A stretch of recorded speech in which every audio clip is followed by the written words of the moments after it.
2 அரசர்கள் அதிகாரம் 8. சூனேம் பெண் மீண்டும் வரல்.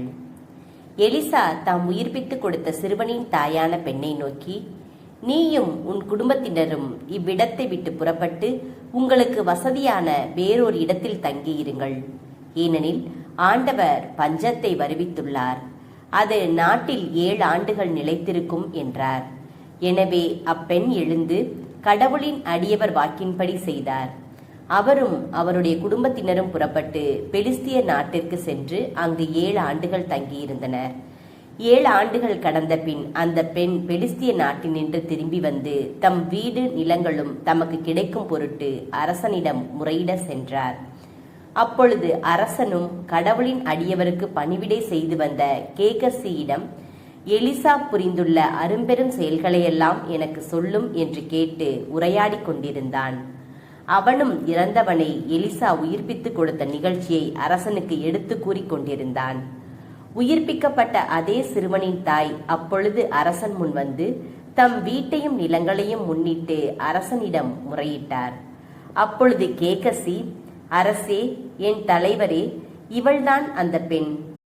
இவள் மகனாகிய இவனைத்தான் எலிசா உயிர்ப்பித்தார் என்றான். அரசன் அந்த பெண்ணிடம் அதை பற்றி வினவ, அவரும் நடந்ததையெல்லாம் அவனுக்கு சொன்னார். அப்பொழுது அரசன் ஓர் அலுவலனை அழைத்து, அவளுடைய உடைமைகள் எல்லாவற்றையும் அவளுக்கு திருப்பிக் கொடுத்துவிடு.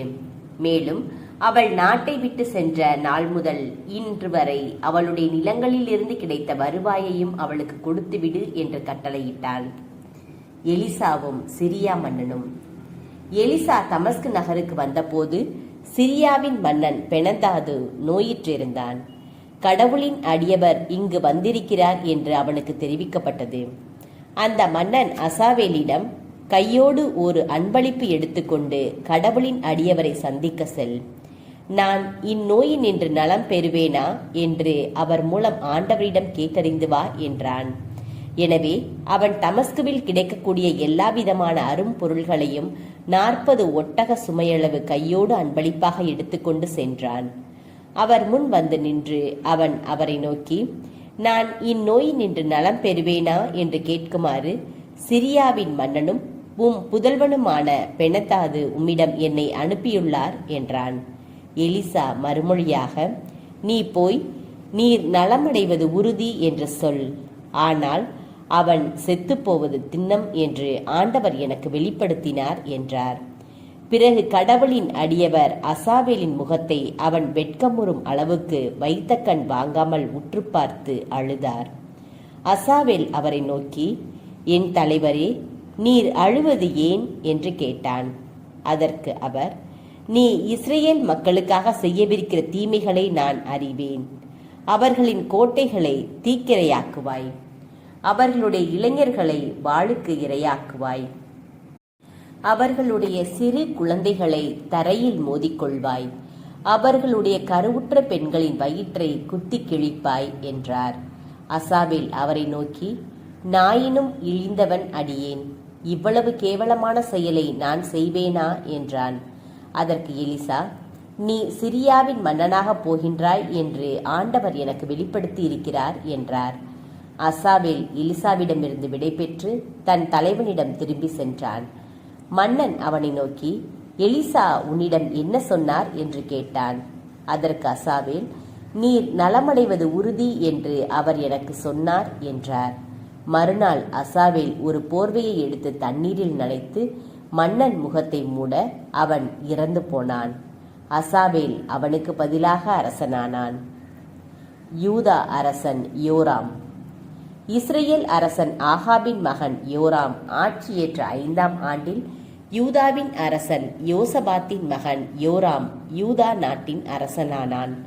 அவன் தன் 32ஆம் வயதில் அரசனாகி 8 ஆண்டுகள் எருசலேமில் ஆட்சி புரிந்தான். அவன் ஆகாபின் மகளை மணந்தவன். ஆதலால் ஆகாபின் குடும்பத்தவரைப் போல் இஸ்ரேல் அரசர்கள் வழியில் நடந்தான். ஆண்டவரின் பார்வையில் தீயதெனப்பட்டதை செய்தான். ஆயினும் ஆண்டவர் தம் அடியான் தாவீதை முன்னிட்டு யூதாவை அழிக்க விரும்பவில்லை. ஏனெனில் அவர் தம் மைந்தரால் குலவிளக்கை எந்நாளும் காப்பதாக அவருக்கு வாக்களித்திருந்தார். யோராமின் காலத்தில் ஏதோமியர் யூதாவின் அதிகாரத்திற்கு எதிராக கிளர்ச்சி செய்து தங்களுக்கென ஓர் அரசனை நியமித்துக் கொண்டனர். ஆனால் யோராம் சாயிருக்கு தன் தேர்ப்படைகள் அனைத்தோடும் சென்றான். ஏதோமியர் அவனையும் அவனுடைய தேர்ப்படை தலைவர்களையும் சூழ்ந்து கொண்டனர். அவன் இரவில் எழுந்து ஏதோமியரை வெட்டி வீழ்த்தினான். மக்கள் தத்தம் கூடாரத்திற்கு தப்பி ஓடினர். எனவே இந்நாள் வரை ஏதோமியர் அதிகாரத்திற்கு எதிராக கிளர்ச்சி செய்து கொண்டே இருக்கின்றனர். அதே காலத்தில் லிப்னாவும் கிளர்ச்சி செய்தது. யோராமின் பிற செயல்களும் அவன் செய்தவை யாவும் யூதா அரசர்களின் குறிப்பேட்டில் எழுதப்பட்டுள்ளன அல்லவா? யோராம் தம் மூதாதையரோடு துயில் கொண்டு தாவீதின் நகரில் அடக்கம் செய்யப்பட்டான். அவனுக்கு பதிலாக அவன் மகன் அகசியா அரசனானான். யூதா அரசன் அகசியாம். இஸ்ரேலின் அரசனான ஆகாபின் மகன் யோராம் ஆட்சியேற்ற 12ஆம் ஆண்டில் யூதாவின் அரசனான யோராமின் மகன் அகசியா அரசாளத் தொடங்கினான். தன் 22ஆம் வயதில் அரசனான அகசியா எருசலேமில் இருந்து கொண்டு ஓராண்டு ஆட்சி செலுத்தினான். இஸ்ரேல் அரசன் ஓம்ரியின் பேத்தியான அத்தலியா என்பவளே அவன் தாய். அவன் ஆகாபு வீட்டு மருமகனாதலின் ஆகாபு குடும்பத்தாரை போல் நடந்து ஆண்டவரின் பார்வையில் தீயதெனப்பட்டதை செய்தான். மேலும் சிரியாவின் மன்னன் அசாவேலுக்கு எதிராக போரிட்ட ஆகாபின் மகன் யோராமுடன் ராமோத்து கிளையாதுக்கு போனான். ஆனால் அங்கு சிரியா படையினர் யோராமை தாக்கினர். சிரியாவின் மன்னன் அசாவேலுடன் ராமோத்தில் போரிடுகையில் சிரியரால் ஏற்பட்ட காயங்களை ஆற்றிக்கொள்வதற்காக யோராம் இஸ்ரேலுக்கு திரும்பி வந்தான். அப்பொழுது யூதாவின் அரசனான யோராமின் மகன் அகசியா ஆகாபின் மகனும் காயமுற்றிருந்தவனுமான யோராமை இஸ்ரேலில் காணச் சென்றான்.